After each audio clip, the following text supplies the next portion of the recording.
so excited for this book. What a great story. And as we come to the end, almost, of Women's History Month, I've been trying to weave in stories, and this one I just got, and so I think it's really special. The Oldest Student, How Mary Walker Learned to Read, by Rita Lorraine Hubbard and Ogemura. On the back it says, "You're never too old to learn."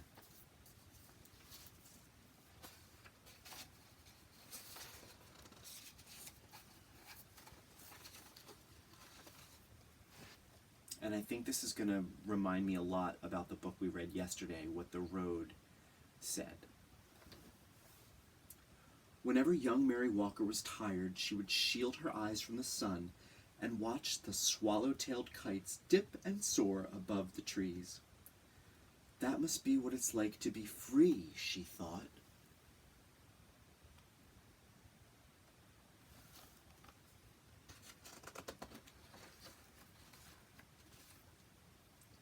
But Mary didn't watch for long. Even at only 8 years old, she knew the first rule of the Union Springs, Alabama plantation she lived on: keep working. She knew the second rule, too. Slaves should not be taught to read or write or do anything that might help them learn to do so. Mary didn't stop working. She didn't learn to read either. But at the end of each long day picking cotton, toting water to Papa and the other slaves who chopped wood for the train tracks, or helping Mama clean the big house, she would lie in her little bed next to the crumbling fireplace and think about those birds. When I'm free, I'll go where I want and rest when I want, and I'll learn to read, too.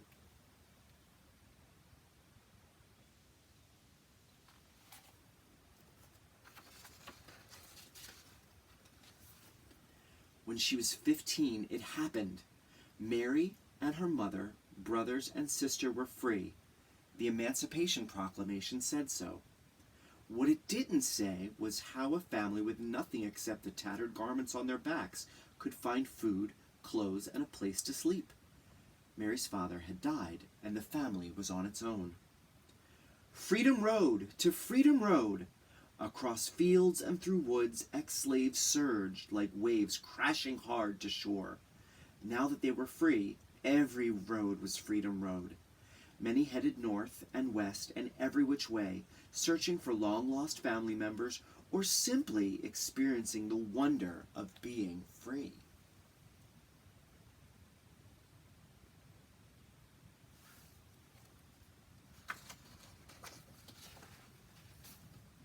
Others, like Mary, chose to stay in the South.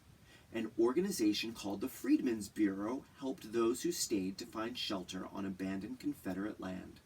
Mary and her family settled in a one-room cabin, and for the next few years she worked alongside her mama to help feed her siblings.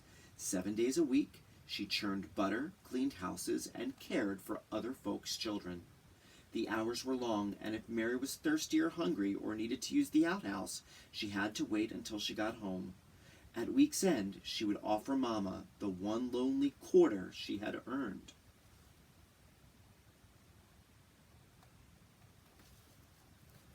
If I'm thinking about yesterday, I'm thinking that this is a pretty difficult road, but it seems like Mary Walker keeps going. One day, Mary met a group of evangelists on the roadside. A woman with soft wrinkles in her kindly face placed a big, beautiful Bible in Mary's hands and told her, "Your civil rights are in these pages." Mary didn't know what civil rights were. She only knew that top to bottom, front to back, that book was filled with words. "I'm going to learn to read those words," she vowed. But not today. Today, there was work to be done.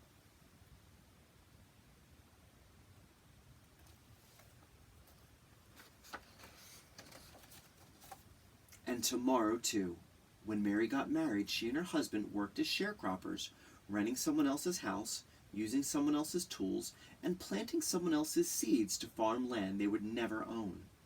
After they harvested the crops, almost all the money they earned went to pay for housing, tools, and seed costs. Mary was 20 years old when her first son was born. She opened her Bible and marveled at the squiggles inside. There had been no time to learn to read.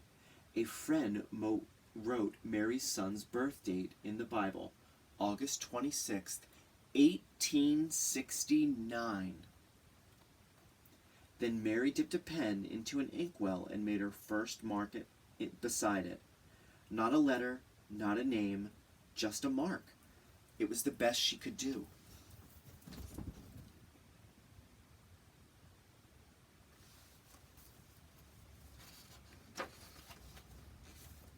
One day, Mary's husband died.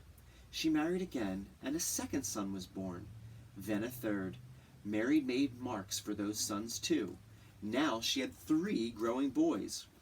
More money. That's what we need, Mary thought. But the only other jobs available to black women were as maids or nannies or cooks. The hours were long, with only half a day off on Saturdays, and like sharecropping, they didn't pay much. Mary sighed. Words would have to wait. For the next 4 decades, that's 40 years, Mary sharecropped and did odd jobs to help support her family. In 1917, Mary's family moved to the little city of Chattanooga, Tennessee. It was the year of Chattanooga's Great Flood. The story was in all the newspapers, but Mary could only study the pictures to understand what happened.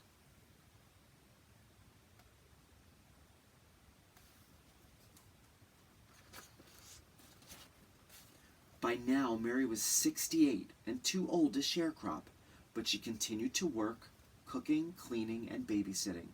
She also fried fish, baked cakes, and sold sandwiches to raise money for her church. On Sundays, she would sit in the congregation, and as the preacher spoke, she would clutch her family Bible, the Bible she still couldn't read.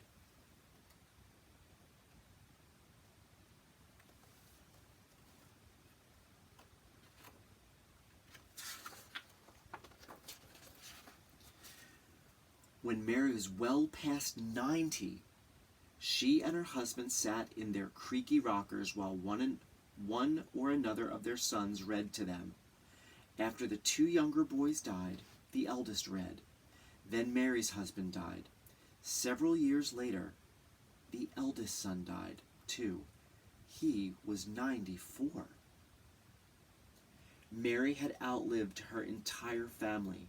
She was 114 years old and alone. What a road. Remember the book yesterday? But she kept going. Can't read, she said. Can't write. I don't know anything. Mary stood at the window of her retirement home and gazed down at the world below. Words were everywhere. On billboards, on buildings, on store windows and trucks. She sighed. All this time, she thought, and they still looked like squiggles.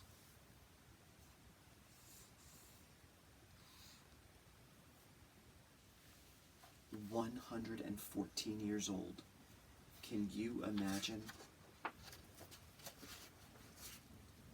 Mary had heard about a new reading class held in her building. She pursed her lips. No more waiting, she decided. Time to learn. Out of her apartment, into an elevator, and down to the lobby she went. When the elevator doors sprang open, Mary saw people sitting under a sign with a picture of an open book. She could not read the words. A neighbor walked up to her. "That's a reading class, Miss Mary. Can I help you over?" Mary shook her head. Then she gripped her cane, lifted her chin, and walked straight toward that sign.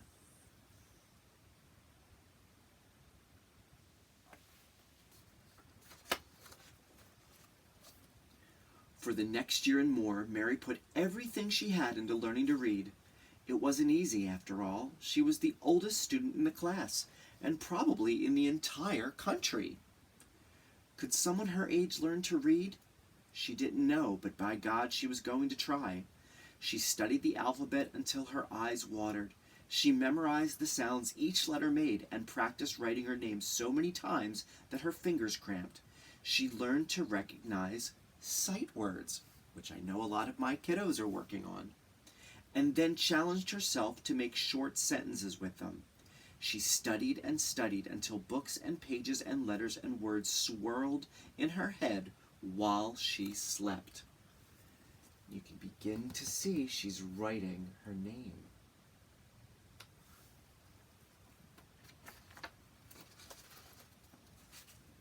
One fine day, Mary's hard work paid off.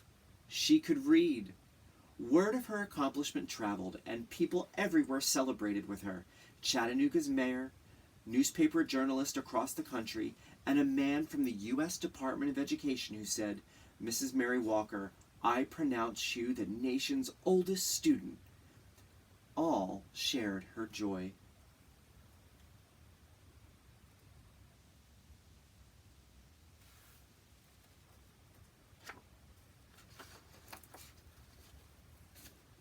Mary felt complete.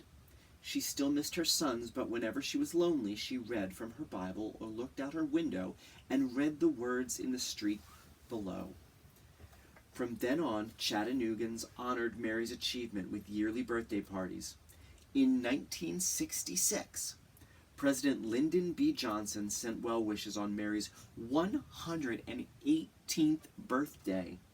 And in 1969, President Richard Nixon did the same.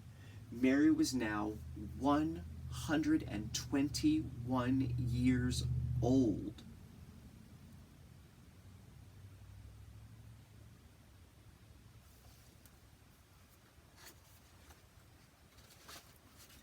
Mary received many gifts over the years: a radio, a sofa, her very first television, a new Bible, the key to the city, and perfume and champagne from the Canadian Mounties.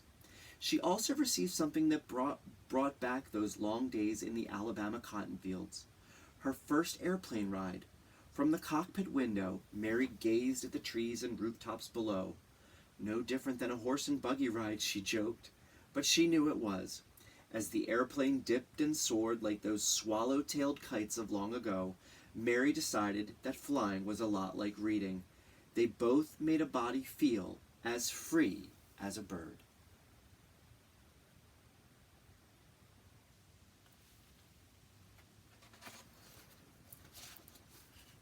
Each year before her birthday celebration came to an end, someone would whisper, "Let's listen to Miss Mary." The shuffling and movement would fade away until not a sound was heard. Then Mary would stand on her old legs, clear her old throat, and read from her Bible or her school book in a voice that was clear and strong. Quincy.